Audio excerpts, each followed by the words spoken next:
Hey, Frank Paris here with another magic show and tell. I don't know if you're going to be able to see all of this, but I'm going to try my best to do the best I can to get you to see what I'm showing you here. Eventually, if you are somebody who works and builds electronic magic props, you'll see enough of my stuff to know I have a format that I follow. When I say format, I mean there's certain tools that I use. I use shrink wrap. I use solder, whatever you want to call it. I use power supplies. I use battery packs. I use 5-volt battery packs. I use 9-volt battery packs. I use 12-volt battery packs. And what I try to do is, with all of these battery packs, you can buy a holder online, and that holder has an on-off switch. So you do not have to put an on-off switch between your power source and whatever you're trying to activate. So in this particular case, the item that I'm showing you came with its own switch. So I decided in that case I don't need to double up the switching mechanism. I've got a switch on the unit. I will use the switch that comes with the unit to activate the unit. And so that's basically what I wanted to get up front. Power supplies usually come, they're battery packs, or they're pen light batteries, or they're 9-volt batteries, and they don't come with any kind of a switch.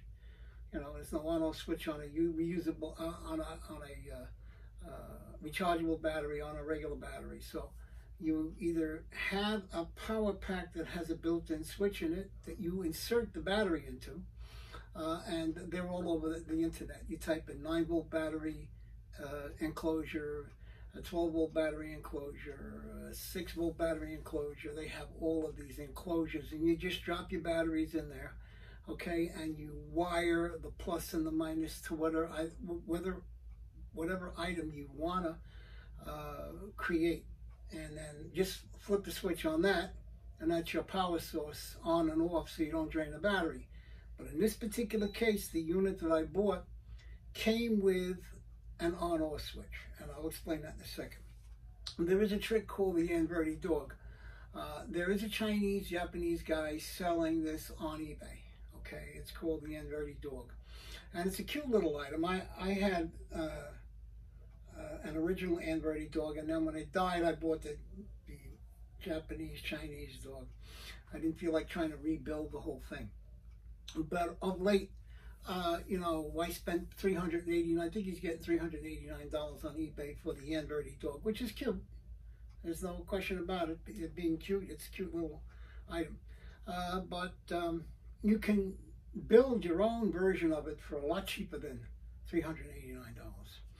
And case in point, here is a unit that I built that does basically the same thing. The inverted dog works with a metal detection circuit, not a magnetic detection circuit, a metal detection circuit. There are a lot of magic tricks out there today, like Pro Mystics Flux, that you wear somewhere on your person. And when you hold your hand close to somebody holding something that's got a magnet into it, you can guess which hand it's in. This is not the same thing. This particular item works off of just metal. And if it detects metal, like, you know, the metal detecting circuits that they use in the metal detectors that people go out on the beach and search for jewelry and diamonds and whatever, coins or some kind of treasure that they're looking for. That's the kind of circuit I'm talking about. It's a metal detecting circuit, and you can dress it up any way you want. You can dress it up in a $700, $800, $1,200 metal detector that you go out with on the beach, or you can just buy a circuit that does it, you know, by using a wand, okay, which is what I'm talking about. This is a handheld metal detector wand. Now, the metal detector circuit in this item is what I am talking about. This one is made by, let's see, it's by Easy New Technology. Easy New Technology. And it's very cheap. It's, I think I paid 15 bucks for this. 20 bucks, whatever. Anyway, I took the circuit out of here and the electronic board that's in here, which is connected to the metal detecting circuit, which makes the metal detecting circuit work. I took them out and I built them into a little box, which you can see in front of you. All right. And it mimics the same thing the dog does. Now let me explain the effect. The effect is you have somebody select a card, okay? And then they bury it back in the deck. And then you take and shuffle the deck or cut the deck in such a way that you do not move that card away from a key card. Now that key card is a sanded down card, front and back, so you can take a piece of metal. In this case, this is tape, okay?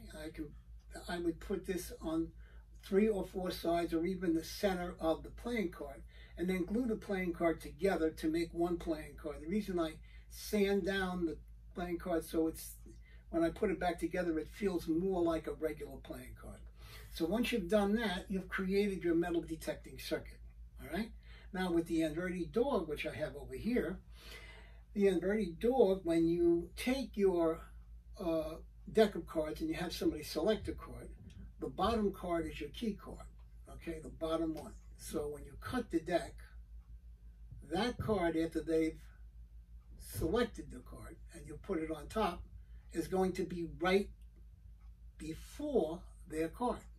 So you have somebody spread the cards out, take a card, and you tell them put it on top of the deck, and then you cut the deck with the key card, which is on the bottom, which has the metal in it, goes right on top of their card, all right?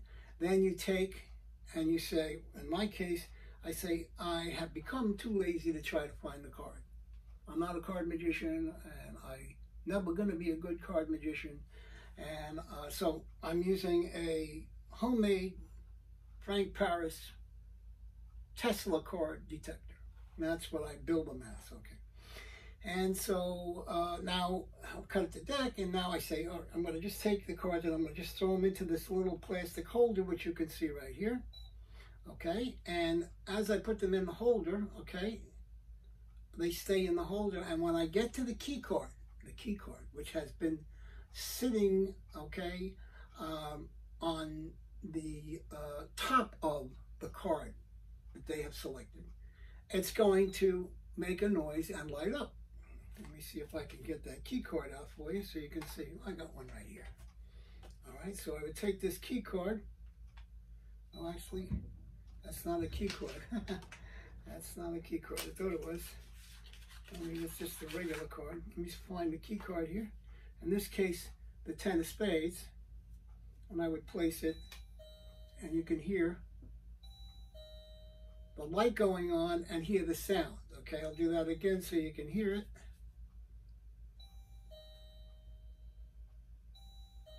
Okay, now when you're doing close-up, something like that is, you know, good enough. I mean, I put a ding-dong bell, a 12-volt ding-dong bell that you buy on Amazon. Okay, so you go look for a ding-dong bell, 12-volt DC, all right, and you buy that, you take the circuit out very carefully, and you place it in and you wire it into the system. We'll get to that in a second. So again, the key card is on the bottom, okay? In the case of the, in the case of the dog, when the dog, the inverted dog, did its thing, it would bark. So you drop the cards into the holder here, that little holder like you have on top of my Tesla card locator.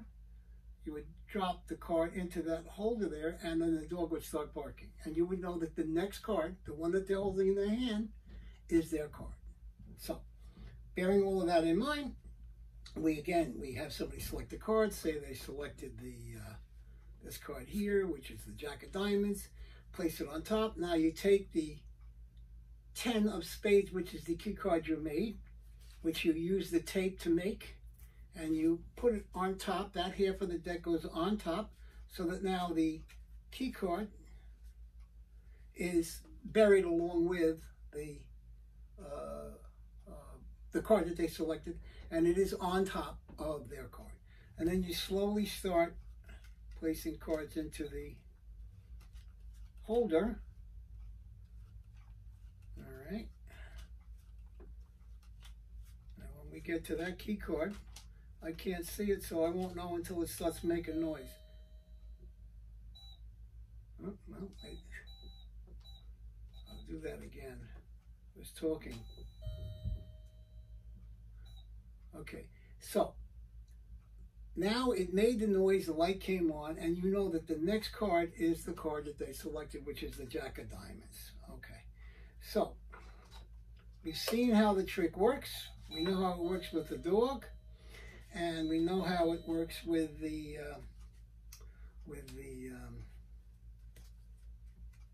this unit too. So now you can make your own unit. Now this is just a plain old box. I had this box lying around. It's a jewelry box. In fact, I didn't even clean it out. I didn't do anything to it. I just took the box and gutted it, took out the little styrofoam stuff in there, and went along and made myself I used this box to make the thing. Now this plastic cover you see here, you can buy them online. I use these in my close-up kit. I mark each one of them with a label, and I keep a poker-sized deck in them. That you get two of them. One fits over the other. In this case, I've got two tops, so they won't work. And I just hot glued that to the top of the box. Now let's see what's in the hood. All right. So what's in the hood is the circuit. Okay, the electronic circuit that makes the coil, the metal detecting coil, activate when you place the card in the tray. All right, and what I did was I took the whole thing apart, and you see a coil that you get. I'll show you that in a second. You get a coil and you get a circuit. So I took the circuit and the coil and I gently bent it in such a way so that the circuit was in between the coil for space purposes. Now if you want to use a bigger enclosure, you could put the circuit here and the coil here, all right? And have a light bulb somewhere on the box that you're using, whatever it is. I decided to use this jewelry box to make this particular one. I'm going to make another one for a friend who I promised. I'm not selling these. I was selling them for a couple of years, and I decided that they are labor intensive, and I'm trying to minimize the amount of labor that I put into these things because I don't get paid for labor. But I want to make some interesting things that people will enjoy, and a lot of the stuff behind me I made. Okay, you won't see this in the magic shop, some of this stuff. And so because of that reason and because of the way I do my shows and things like that, I try my best to use things that I have available, cigar boxes, and I don't smoke cigars, but I'll buy a cigar box and I'll try to use it and dress it up differently from what you see. So this is the Inverti dog, okay, which is cute. It's very nice. You want to pay $400 for this and have the guy ship it from Japan, which is another 30, 40, 50 bucks? Or do you want to make your own unit? Now, let me tell you what you have to do with this, okay? And I'm just going to explain it to you. You've got a circuit board, okay, in here. You're going to unscrew the whole unit. It's got screws underneath labels. This is the thing. When you first get this thing, you're going to see labels on there. You're going to have to peel off those labels. I usually use a little lighter fluid. I squirt it on the label, give it about 3 or 4 or 5 minutes, and then the label becomes pliable to get off. You can use a razor scraper or you can use your fingernail and just pull it off gently. Once you get all the screws out, okay, and the board is also screwed in the unit, so you're going to have to unscrew the board, all right? Once you've done that and you've disengaged the 9-volt battery from the handle, okay, you will still have to pry off the circuit board gently. Don't do it because the switch okay, is attached inside the plastic, the bottom portion of the plastic of the handle in there. So just gently pry it off slowly and it'll pop off, but the switch remains on the circuit board, which I'll show you in a minute. Okay, the next thing you want to do, okay, is you want to cut off with a cutter, pliers if you have it, the 9-volt springs that are on the metal detector, which attach to the 9-volt battery, okay, because you're not going to need that. Your 9-volt battery is going to go into an enclosure, okay, or you're going to use a 12-volt battery. I use a 12-volt because the metal detector circuit will take a 12-volt power supply, and I use a 12-volt 8-pen light battery 12-volt holder. And since there's a switch already on the metal detector, I don't have to concern myself with building a switch or buying a holder that has a switch on it. All I got to do is wire the battery pack into the plus and the minus into the 2 terminals that I just cut with the pliers to get the springs off.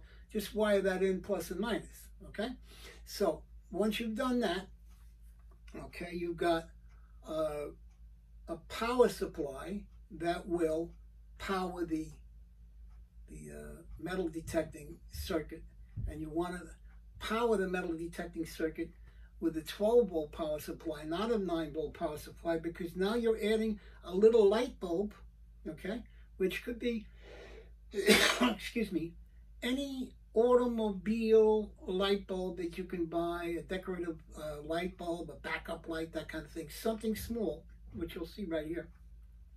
Okay, you want to use that, okay, to power the metal detector circuit, so that when the metal detector circuit sees or senses a card that has the metal in it, you know, this metal right here, then it will activate a bell. I use a ding-dong bell, as I mentioned, and it will also turn on the light. And that's just, you're going to get some terminal wires, these clip-on terminal wires, and you're going to test what does what. And you're going to just wire and solder those wires together, along with soldering the wires together that you do for the power pack, okay, that's going to connect to the circuit. So now let's see what's underneath the hood.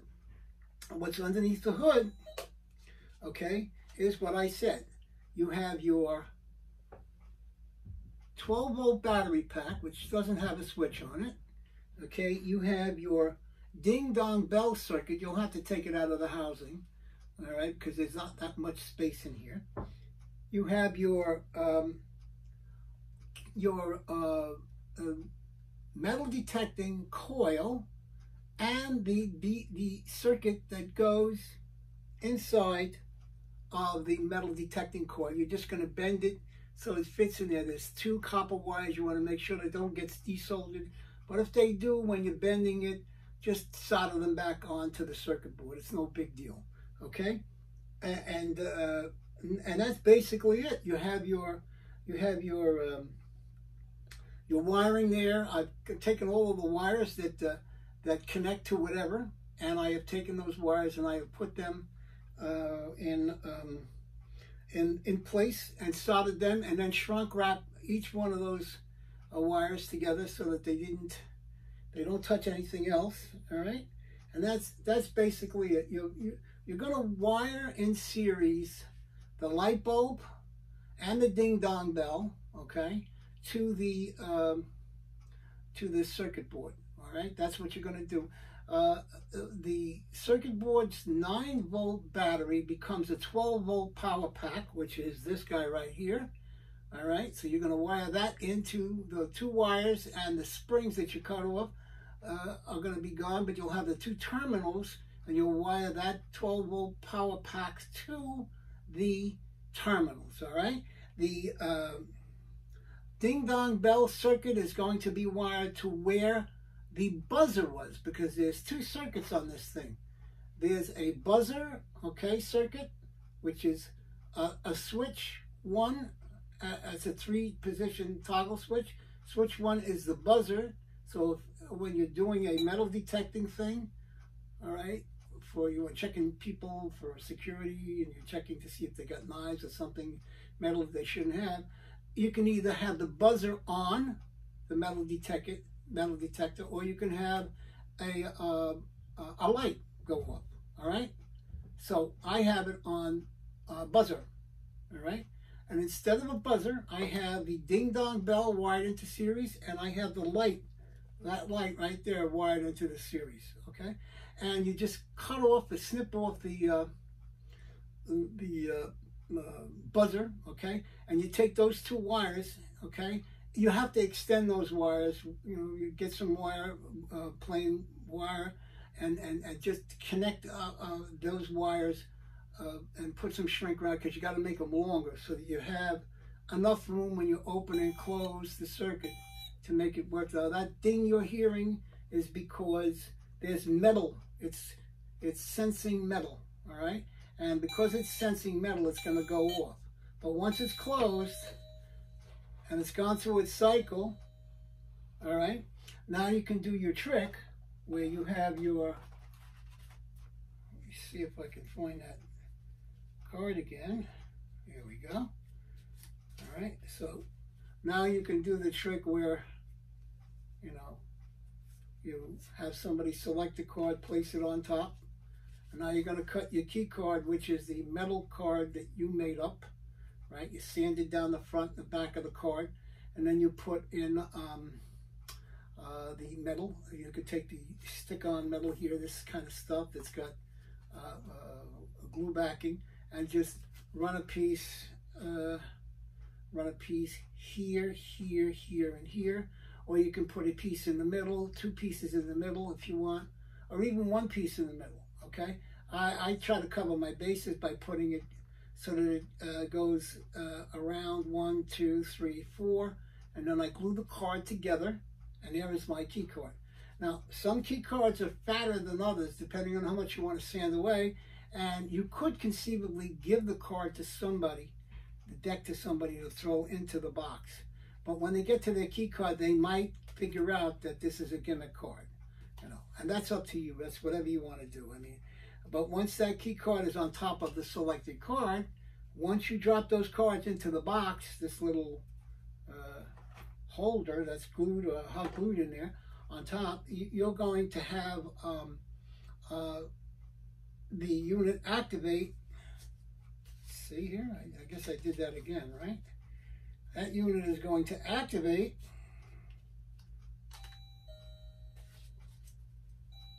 and when it activates, you know that the next card is their card. All right, and you can use whatever story you like. You can turn around and say, well, you know, I'm lazy and I don't want to look for cards anymore, and I just want people to realize that I'm still a good magician, and I've invented this Tesla card locator, you know. All right, again, I'm moving it around, so because I'm moving it around, there's metal all over me here, and basically that's it. I mean, you know, the unit is not that hard to make. You need your battery holder, you need the circuit board, you need the ding dong bell circuit that you can buy on Amazon. I think they're like 12 bucks a piece. But I think after all is said and done, when you go to finish making your own unit, okay, it's only going to cost you maybe $75, $80 the most. If it costs you $100, it's still cheaper than $3.89, you know. And of course, you don't have the dog. Now, somebody said to me, well, gee, well, why don't you make a dog one? You could do that, but you got to find the dog, okay, that will work with this unit, okay? And then most of these dogs work with 3 volts. You know what I'm saying? 1.5 is 3 volts. If you find a wired dog with, you know, remember the old wired dog? It's going to be an antique piece that's going to cost you a lot of money. I went up online and on eBay and I looked for an antique dog. The dogs were like, they wanted, you know, 60 bucks, 70 bucks, you know? And then when you I got a couple of them that I had to send back. The inside of the box was all oxidated. And when I went to try getting the battery, the two wires to work with even a 3-volt battery, which is what it used, okay, it didn't work. And I wasn't going to take the damn thing apart and try to figure out what was wrong with it. So, you know, you pay 50, 60 bucks for an antique dog, or, you know, or a wired dog, forget it. You know, now if you go on Amazon, maybe you'll find something, but you're going to take a chance of opening up this dog and finding out it don't work. So just making a little card holder circuit like this is, so like I said, I'm going near metal. Because you are using a little card holder that you've hot glued on top of here, you got no problem, you know? You got to be somebody who has tools in his house. And if you don't have tools, you're not going to go out and spend money buy tools to make this, you know? But I'm just saying, for those people who know me and know what I make, products that I make, and this is like a small footprint type of thing. And by the way, there, like I said, there's two switches. I have it on number 2. And then the middle, it turns it off, and number 1 doesn't, it goes on, but it don't do what it's supposed to do, because I disengaged that part of it. And you don't have to worry about disengaging it if you don't want to, but there's a little buzzer in here. You could leave that on there if you want, and just use the buzzer and forget about the ding-dong bell. I found the buzzer to be a little annoying, but you may not. And if you do find a buzzer to be annoying, you want to add a ding-dong bell, okay, just take a screwdriver and gently push inside there, and that will disengage the buzzer sound, okay? And then there was another buzzer, okay, which was an external buzzer, and that's what I'm using to activate the light and to activate the ding-dong. I just took those two things and I wired them into the ding-dong bell and into the circuit. So again, this is not rocket science. It's a step-by-step process. It's a little tedious, yes, because now you have to figure out how to wire all this stuff, and then you also have to figure out how to make it so that when it opens and closes, you're not putting any pressure or strain on the wires. Yes, yes, yes. Okay, I understand that. Okay, so, but nothing ventured, nothing gained, and here we go. We have this cute little card locator that you can make yourself, and from time to time I will put up other items that you can make yourself, and this is one of those things that I'm not making anymore. I mean, if you call me and you beg me and you plead with me, maybe I'll make you one, but you can do it now yourself, so you don't need me. And if you're too lazy to do it yourself, or you don't have the motivation or the technical ability to do it, and you want one, you know where I am, okay? I'm up on Facebook, Frank Paris. I'm also on YouTube, Frank Paris, and I've also got a website, Frank Paris. So you can't miss me, all right? Anyway, like I said, it's not something I want to make, all right? But if I have to make it, I can make it for you. And like I said, you know, you can make it yourself and maybe spend 70 or 80 bucks. All right, so thank you very much, Frank Paris. I lost my remote control to turn off my phone, so I'm going to have to get up and say, Frank Paris, over and out.